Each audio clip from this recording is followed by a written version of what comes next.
बिस्मिल्लाहिर्रहमानिर्रहीम वस्सलातु वस्सलामु अला रसूलिल्लाह व अला आलिहि व अस्हाबिहि अजमईन। मुअज़्ज़ज़ नाज़रीन व सामिईन किराम, अस्सलामु अलैकुम व रहमतुल्लाहि व बरकातुहू। हज़रत मौलाना मोहम्मद अली मखडवी रहमतुल्लाह अलैह का ज़िक्र खैर जारी है।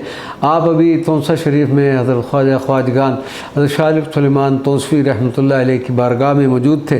हज़रत ख्वाजा शमसुद्दीन सियालवी फरमाते हैं कि एक दिन मैं कमरे में हज़रत मौलाना मोहम्मद अली मखडी से काफ़िया का सबक पढ़ रहा था कि एक मर्द सूफ़ी आया तो उसके हाथ में एक ठीकरी थी, उस पर कोयला से कुछ लिखा हुआ था। वो ठीकरी उसने हज़रत मौलाना के हाथ में दी। आपने उसका मुताला फरमा कर मुझे इरशाद फरमाया कि कोई कोयला तलाश करके लाओ। हसबुल हुक्म मैं कोयला ले आया। तब हज़रत मौलाना ने इसी ठीकरी की पुश्त पर कुछ लिख कर इस मर्द सूफ़ी के हवाले कर दी। वो लेकर वापस चला गया। मुझे कुछ मालूम ना हो सका कि वो मर्द कौन है और ठीकरी पर क्या लिखा हुआ था और हज़रत ने उसकी पुश्त पर क्या तहरीर फरमाया। असर की नमाज के बाद ख्वाजा सुलेमान तौसवी की मजलिस में हाज़िर हुई। इस मजलिस में सब ग़ुलामान खामोश तशरीफ़ फरमा थे और ख़ुद ख्वाजा सुलेमान तौसवी बहरे मुराक़बा में मशगूल थे कि अचानक आपने अपना सर मुबारक उठाकर फरमाया कि एक मर्द सूफ़ी की तरफ मैंने ये एक रुबाई लिख कर भेजी थी। सूफ़ी मिया के मशरब रिंदान अस मुहैया, ईंजा शराब खोरी रिंदान अस मुहैया, नामूस पारसाई कर दी तो मुद्दते, ईंजा चिकारदारी जिंदान अस मुहैया। और इस मर्द सूफ़ी ने मुझे उसके जवाब में ये रुबाई लिख कर भेजी है। मन बराए दी फरोशी सूवे तो आमदम तादी दहम बारूवे तो नामो नामूसम नमांदे हसबेऊ चूके पा अंदाख्तम दरकुए हो। इतना फरमा कर शाह सुलेमान तौसवी फिर सर मुबारक सीना पर डालकर मुस्तग़रिक़ हो गए। कुछ तवक़्क़ुफ़ के बाद फिर सर मुबारक उठाकर इसी बात का इआदा फरमाया, फिर इस्तिग़राक़ हो गया। इस मरतबा इस मज़मून की तकरार फरमाकर आखिरी दफ़ा आपने फरमाया कि वो मर्द सूफ़ी मखड वाला मौलवी है। हज़रत मौलाना ने कुछ अरसा बाद बैत की इस्तदा की। हज़रत ख्वाजा सुलेमान तौसवी रहमतुल्लाह अलैह ने फरमाया कि हज़रत आप हर लिहाज से अकमल व अफजल हैं। आपका इल्म व फ़ज़ल ज़माना में मशहूर है। आपको इस फ़कीर से बैत करने की क्या ज़रूरत है। हज़रत मौलाना ने बसद अदब व नियाज़ अर्ज़ की कि क़िबला मैंने इल्म इसलिए तो नहीं पढ़ा कि ये इल्म मेरी महरूमी का सबब बन जाए और मैं इस नेमत सरमदी से बेबहरा रहूं, इसलिए इस खाक पर नज़र करम फरमाएँ और इसे ग़ुलामी की इज़्ज़त से महरूम न रखें। और इस वक्त आपने इरादत का हाथ फैलाकर मुर्शिद कामिल के हाथ में देकर हाथ शर्फ़ बैत हो गए। और ख्वाजा साहब ने फिर उसी मजलिस में आपको तवज्जो बातनी से नवाजा और जो कुछ आपको अता करना था अता कर दिया।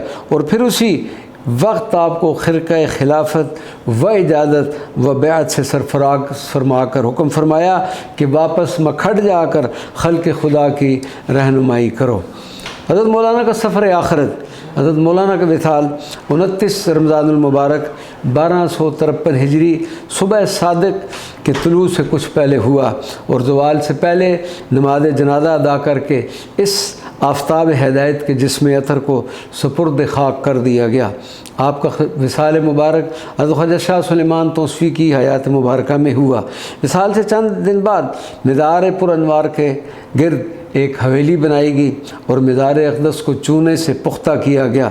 बाद में हज़रत शाह सुलेमान तौसवी का फरमान पहुँचा कि मौलवी साहब रोज़ा के शान का कदर का बुज़ुर्ग है, उनका रोज़ा बनाया जाए। आपका मिदार मुबारक नहायत खूबसूरत अंदाज में बना हुआ है और अंदर दीवारों पर अजीब व गरीब मीनाकारी हुई है और साथ साथ फ़ारसी के अशार भी तहरीर हैं। बाहर सदर दरवाज़े पर दर ज़ैल शेर लिखा हुआ है, ज़नूर सुलेमान मोहम्मद अली शुदा मेहर तैबाम मोहम्मद अली, कि हज़रत शाह सुलेमान तौसवी के नूर से मोहम्मद अली एक चमकता हुआ सूरज बन गया। हज़रत मौलाना मोहम्मद अली कि चूँकि औलाद तो न थी क्योंकि आपने शादी न फरमाई थी, इसलिए आपके बाद आपके खुलाफा और फिर उनकी औलाद ان امور خانقاہی کو سر انجام دیتی چلی آ رہی ہے۔ حضرت مولانا محمد علی مکھڈی کا کتب خانہ، یہ کتب خانہ حضرت مولانا کے مدار کے قریب ہی واقع ہے اور ایشیا کے قدیم ترین کتب خانوں میں شمار ہوتا ہے۔ اس میں مختلف فنون پر مشتمل ہزارہ کتابیں موجود ہیں۔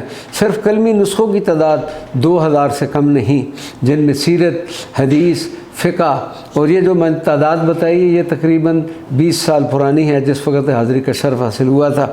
اسی طرح قرآن پاک کے کئی ایک کلمی نسخے گزرے ہوئے یہ عظیم دور کی یاد دلاتے ہیں۔ قرآن پاک کا ایک کلمی نسخہ جو سیدنا علی کرم اللہ وجہ کے دست مبارک سے کوفی رسم الخط میں لکھا ہوا ہے، اس کی ایک فوٹو کاپی بھی اس عظیم کتب خانے میں موجود ہے۔ اس کے علاوہ اور بھی کئی کلمی نسخے قرآن پاک کے موجود ہیں۔ کلمی نسخوں کے علاوہ دیگر کتابوں کی تعداد 8 یا 10 ہزار سے بھی زیادہ ہے جو عربی، فارسی کے تمام علوم کی کتابوں پر مشتمل ہے۔ الحمدللہ اس بندہ ناچیز نے اس دنیا کے مختلف ممالک سے کتابیں اکٹھی کی تھیں اور اس میں سے کچھ 25% کتابیں میں نے الحمدللہ اس عظیم ایشیا کی عظیم لائبریری میں ان کو میں نے یہ ہدیہ کر دی ہیں۔ اللہ تبارک و تعالیٰ اس بندہ ناچیز کی اس سعی و کوشش کو قبول و منظور فرمائے۔ وما علینا الا البلاغ المبین۔